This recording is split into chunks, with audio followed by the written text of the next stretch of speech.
여러분 안녕하십니까? 아침의 광장 박은정입니다. 한파 대신에 미세먼지가 기승을 부린 주말과 휴일이었습니다. 전국 대부분 지역이 짙은 미세먼지에 휩싸이면서 주요 관광지마다 한산한 모습을 보였는데요. 환경부의 비상저감 조치 발동에 대구시는 노면 청소 차량과 분진 흡입 차량을 운행해서 도심도로 청소에 나섰고요. 소각장과 건설공사 현장 등에서 오염물질 배출을 줄이도록 행정지도를 했습니다. 그나마 차량 운행이 상대적으로 적은 휴일이란 점이 다행이었는데요. 코로나19 확산 등에 밀려서 미세먼지에 대한 관심이 줄어든 측면이 있었습니다. 이 미세먼지는 호흡 질환을 악화시키고 폐 기능 저하를 초래하는 1급 발암물질입니다.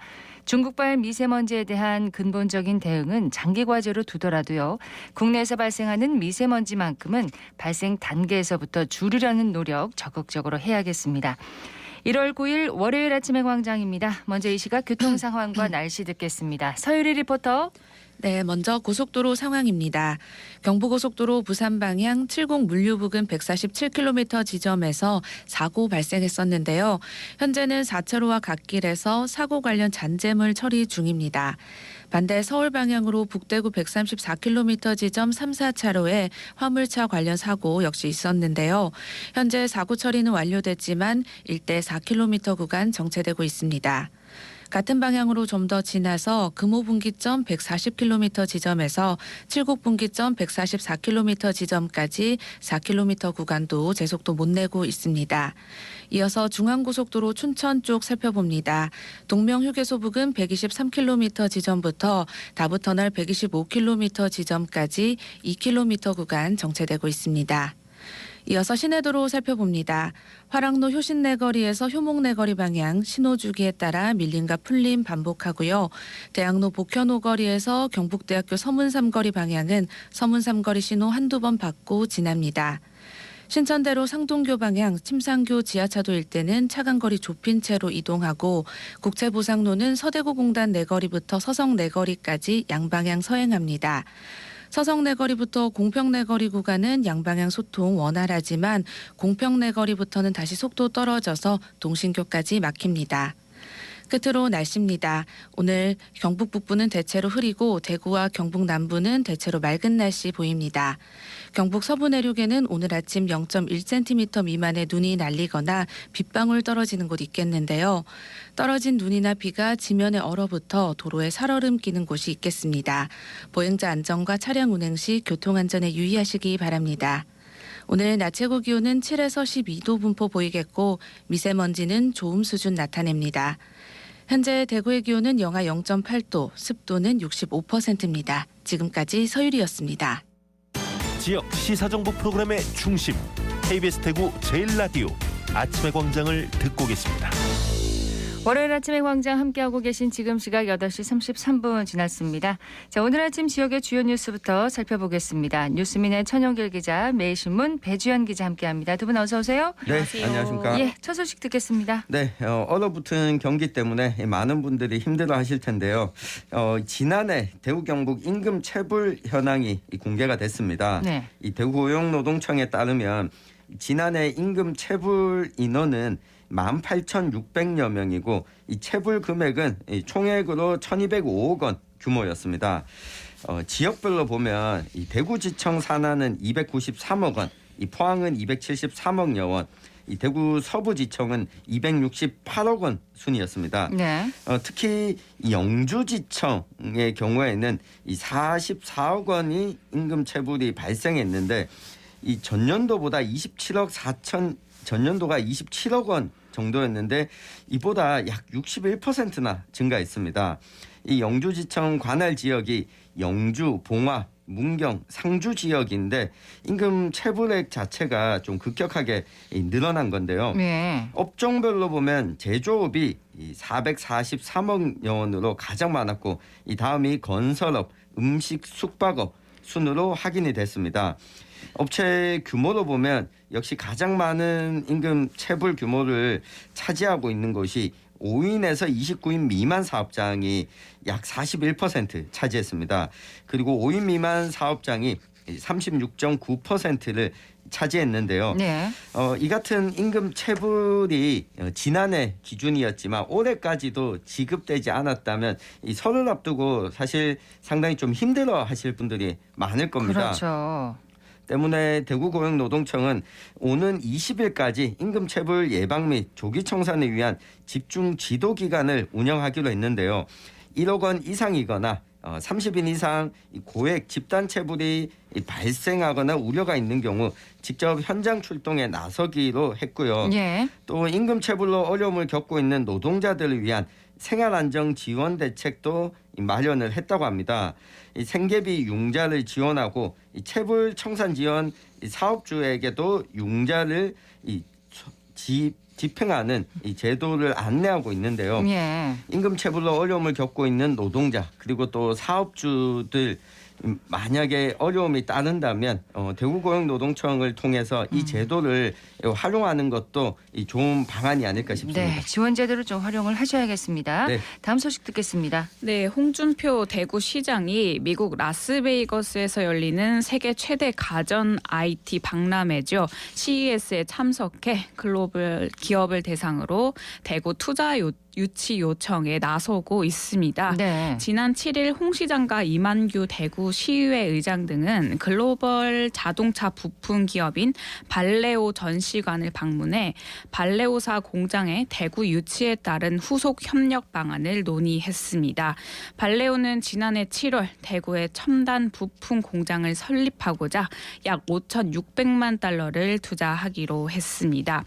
이어 홍 시장은 삼성관도 방문해 대구를 위해 삼성의 역할이 필요하다라고 전했는데 삼성의 제조 공장이나 삼성 연구소 등이 신공항 경제권이나 동구 KT 후적지에 들어와서 대구 발전에 기여를 해주면 좋겠다는 식의 의견을 제시한 겁니다. 네. 이후 SK텔레콤 전시관에서는 실도심 항공교통 즉 UAM이라고 하는데 이 가상 체험 시뮬레이터를 체험하면서 SKT가 공항 산단이나 KT 후적지 등에 투자를 좀 해줬으면 좋겠다고 요청을 했습니다. 대구시와 SKT는 지난해 10월 UAM 시범 사업 등에 관한 업무 협약을 맺었습니다. 네, 시장이 직접 이제 이런 박람회에 참석을 한 거네요. 네, 맞습니다. 아직 일정이 좀 남은 만큼 홍 시장은 앞으로도 대기업을 대상으로 투자 유치에 적극적으로 나설 것으로 보입니다. 네, 다음 소식 하나 더 듣겠습니다. 네, 정부가 지난해 태풍 흰남노 피해로 산업위기 선제 대응 지역으로 지정했던 이 경북 포항의 복구 사업에 올 한 해 동안 1,231억 원을 투입한다고 어제 밝혔습니다. 먼저 피해를 입은 중소기업의 설비 복구를 위해서 1,089억 원의 긴급 경영안전자금 예산을 추가 편성해서 저리 융자를 지원하고요. 이 중견기업에 대해서는 신용보증기금을 출연해서 특례 보증을 지원하기로 했습니다. 또 산업단지의 재예방 시스템 구축에는 55억 원을 투입하기로 했는데요. 예. 이 포항 철강산업단지에는 옹벽과 차수벽 또 빗물 펌프장 등 재예방 시설을 설치하고 이 산업단지 내에 통합관제센터를 또 만들기로 했습니다. 이 같은 조치로 인해서 지난해 이 태풍 흰남노 피해 복구가 완전히 이루어지지 않은 이 포항에는 좀 활력이 생길 것으로 기대를 하고 있고요. 그러네요. 그리고 무엇보다도 지난해 태풍 피해를 입었다고 해서 올해 또다시 같은 피해가 생기지 않으리란 법이 없지 않습니까? 대비를 해야 되겠죠? 네, 이에 대한 대비까지도 올 여름이 다가오기 전에 이 정부의 지원이 있는 만큼 지속해서 좀 관심을 가지고 준비를 해야겠습니다. 네, 배주영 기자 소식 하나 더 듣겠습니다. 네, 대구시가 1월부터 부모급여를 지급합니다. 출산이나 양육으로 인한 소득 감소를 보전해서 집중적인 돌봄이 필요한 영아를 가정에서 편히 돌볼 수 있게 돕겠다는 취지입니다. 네. 지원 대상은 만 0세에서 1세의 자녀를 둔 부모로 만 0세 아동을 키우는 가정에 월 70만 원, 또 첫돌이 지난 만 1세 아동에는 35만 원을 지급합니다. 급여를 지원받기 위해서는 아동의 출생일을 포함한 60일 이내에 부모 급여를 신청해야 하는데 그렇군요. 네, 주소지에 행정복지센터를 방문하거나 복지로나 정부24 홈페이지를 통해서 온라인으로 신청할 수 있습니다. 여기에 보육료 지원도 되는데요. 부모 급여 대상 아동이 어린이집을 이용하는 경우에는 만 0세와 만 1세 모두 51만 4천 원의 보육료를 지원받게 됩니다. 내년에는 부모 급여 지급액이 더 확대됩니다. 내년에는 만 0세와 1세에 각각 월 100만 원과 50만 원으로 금액이 확대될 예정입니다. 네, 출생일 포함해서 60일 이내에 신청을 해야 부모 급여를 받을 수 있습니다. 신청 제때 하셔야겠습니다. 자, 이슈 토크로 넘어가겠습니다. 오늘 함께할 이슈는 뭔가요? 네, 경북 안동시 예천군이 행정구역 통합과 관련해서 이 찬반 여론이 좀 맞서고 있습니다.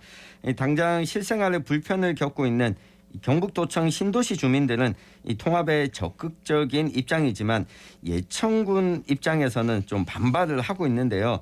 이 자세한 내용 오늘 한번 살펴보겠습니다. 경북 지역 기초자치단체 가운데 행정구역 통합을 논의하는 건 이번이 처음인 것 같은데요. 맞습니다. 1995년에 이 전국적으로 도농복합도시 추진으로 대거 통합이 이뤄진 이후에 이 경북에서 이 시군 단위 통합이 논의가 되는 것이 이번이 처음입니다. 네, 안동과 예천 이 행정통합 얘기가 나오는 이유는 뭔가요?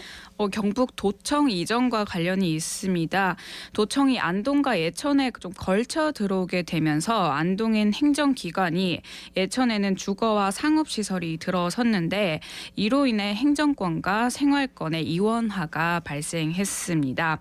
예를 들어 법무행정은 상주, 세무행정은 영주, 기타 행정은 안동으로 가서 처리를 해야 하면서 주민들은 불편함을 호소하고 나섰는데요. 예. 네, 이에 안동시는 이런 불편을 좀 해소하고 또 안동과 예천의 발전을 위해서 통합이 필요하다며 주민 투표를 검토하고 있습니다. 네, 이렇게 행정구역이 나뉘어져서 도청 신도시 주민들이 이제 생활에 불편을 겪고 있다 이렇게 얘기를 하셨는데 구체적으로 좀 예를 들어주세요. 네, 방금 설명드린 것처럼 예천에는 주거 시설이 많고 관공서는 대부분 안동에 있습니다. 예. 즉 일터랑 주거지가 분리되는 셈인 건데 문제는 행정구역이 좀 다르면서 쓰레기 봉투나 상하수도 요금, 대중교통 사업구역 등 생활 시스템에서 차이가 난다는 점입니다.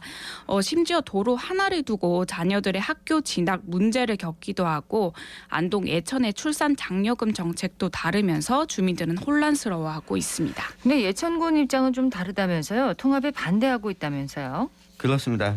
예천군은 1300년 역사와 전통을 자랑하고 인구가 증가하고 있는 이 도시이기 때문에 이 주변 도시에 흡수될 만큼 작은 도시가 아니다. 이런 입장을 좀 내놓고 있습니다. 이 때문에 안동 예천 통합보다는 호명면이죠. 그 안동 예천 도청 신도시에 있는 예천 지역의 행정구역인데 네. 이 호명면 신도시의 불편한 행정 서비스 통합이 우선돼야 된다. 이런 주장을 하고 있습니다.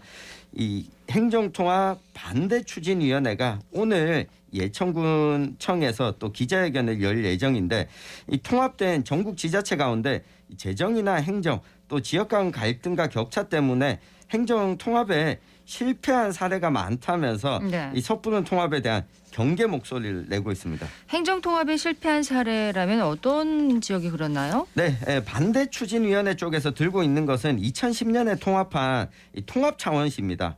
이 창원과 마산, 진해시가 통합해서 이 창원시로 통합을 했는데 이 보통교부세 산정 특례에도 불구하고 이 재정 자립도는 갈수록 감소를 했습니다. 또 재정 자주도 역시 이 하락해서 이 재정의 자율성도 떨어졌다라고 네. 하는 건데요.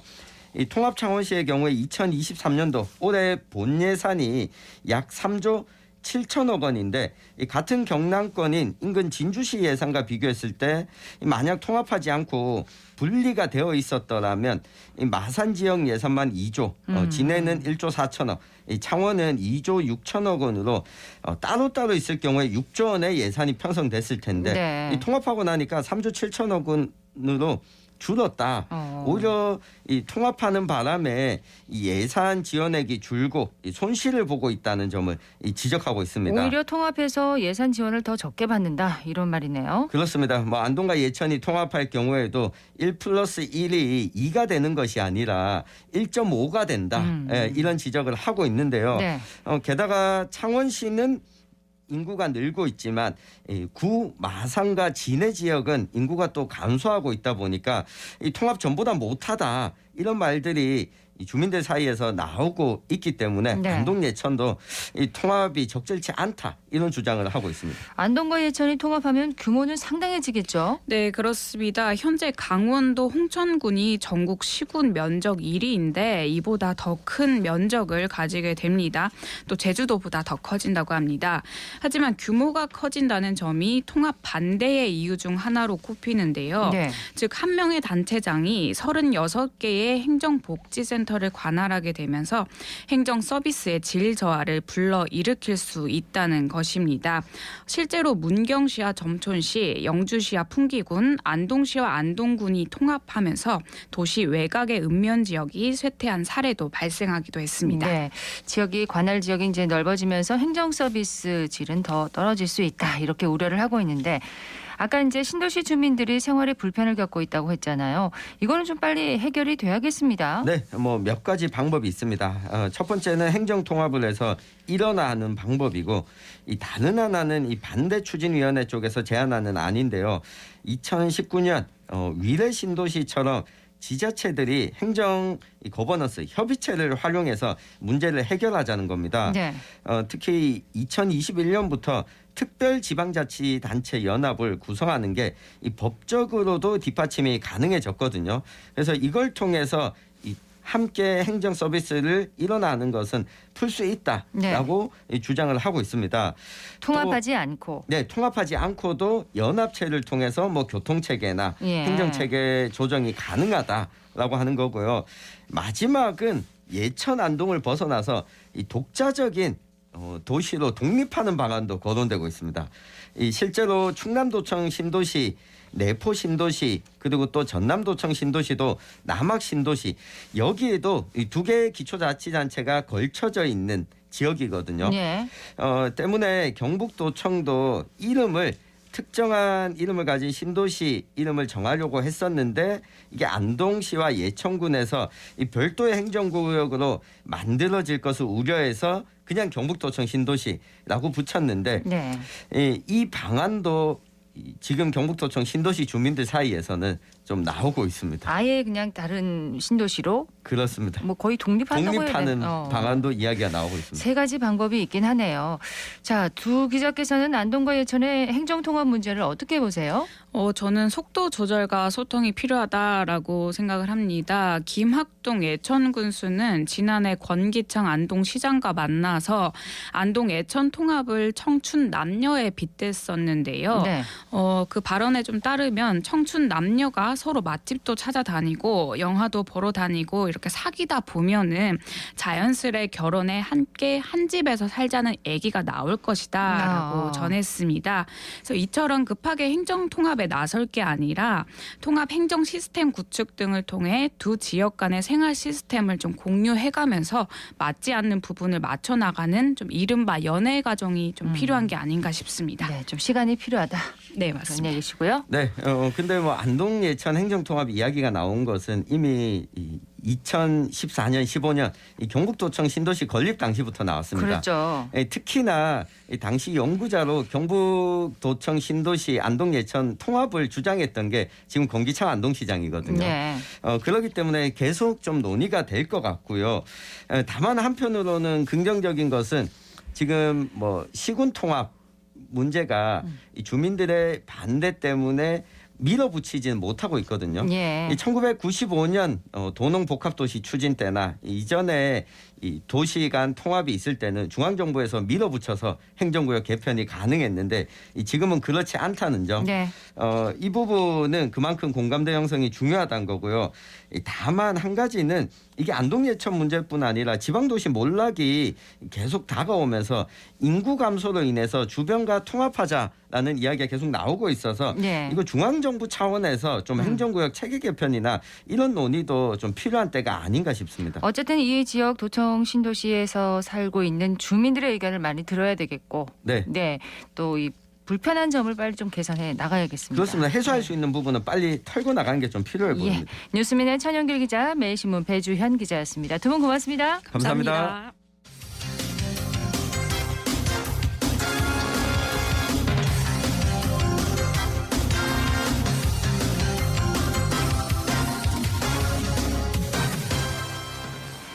8시 50분 지나고 있습니다. 인생 전환기에 있는 지역 청년들이 보다 나은 삶을 준비할 수 있도록 청년의 다양한 경험과 정보를 나누는 시간, 청년 리포트입니다.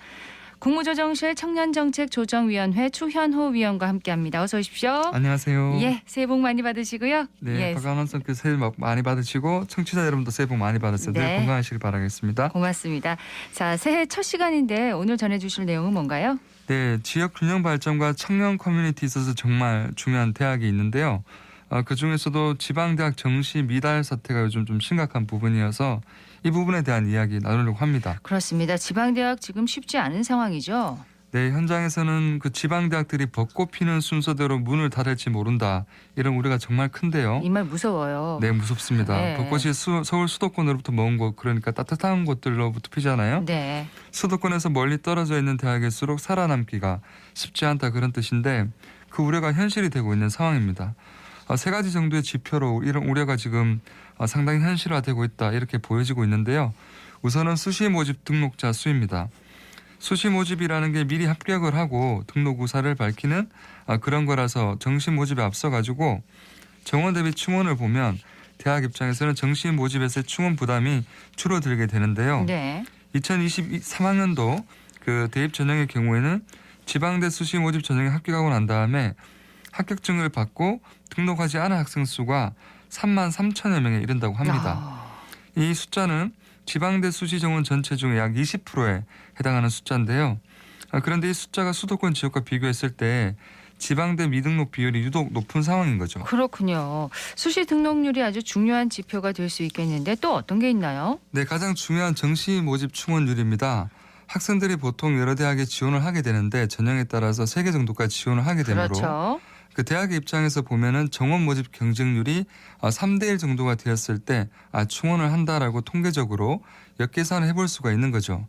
그런데 만약에 정시 모집 경쟁률이 3대 1이 안 돼버리면 사실상 학생들이 다른 곳을 선택할 수 있는 경우의 수를 고려해 봤을 때 충원이 되지 않는 숫자인 겁니다. 그런데 이렇게 3대 1 정시 모집 경쟁률이 안 되는 학교가 10군데가 있다고 한다면 그중에 8군데가 바로 지방대인 상황입니다. 대체적으로 수도권 대학의 경우에는 5.8대 1, 인천 경기권이 6.09대 1 정도 나오는데 전체 지방대 평균이 3.56대 1 정도입니다. 그러면 언뜻 보면은 3대를 넘으니까 괜찮다 이렇게 생각하실 수도 있는데요. 아닌가요? 그러니까 평균의 오류입니다. 거점 국립 지방대와 사립대가 평균 상승 효과를 보이기 때문에 일반적인 지방대는 평균보다 훨씬 못 미치는 상황입니다. 네, 3대 1 이하일 가능성이 높다는 거죠. 네. 자, 수시 모집과 정시 모집 충원율, 경쟁률이 중요한 지표가 된다는 얘기신데 또 하나가 뭐가 있을까요? 네, 또 하나가 자퇴 학생의 숫자입니다. 학생들이 대학을 다니다가 반수나 재수 혹은 N수라고 표현을 하는데 그렇게 재입학 또는 편입학을 하기 위해서 학교를 자퇴하는 경우도 많고 또 사회생활로 바로 진입을 하기 위해서 학교를 그만두는 경우가 들어있는데요. 이 자퇴생의 숫자가 수도권 대학보다 지방대학이 훨씬 높은 상황인 겁니다.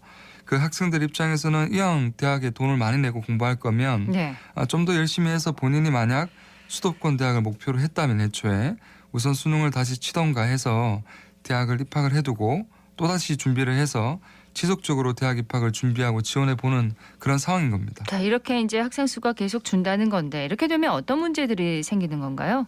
사실 대학이 높은 경쟁력을 유지를 하려고 하면 우선 재정적으로 안정이 되어야 할 텐데요. 이 재정 안정성이 학교의 가장 중요한 자산인 캠퍼스의 물리적 인프라 그리고 뛰어난 교수진인 휴먼 네트워크와 또 소프트웨어를 구축하는 데 사용이 됩니다. 네. 그런데 가장 중요한 학교 측에서의 그 재정 안정성이 어디서 나오냐면은 사실 이 대학생들이 내는 입학금과 등록금 수업비인데요.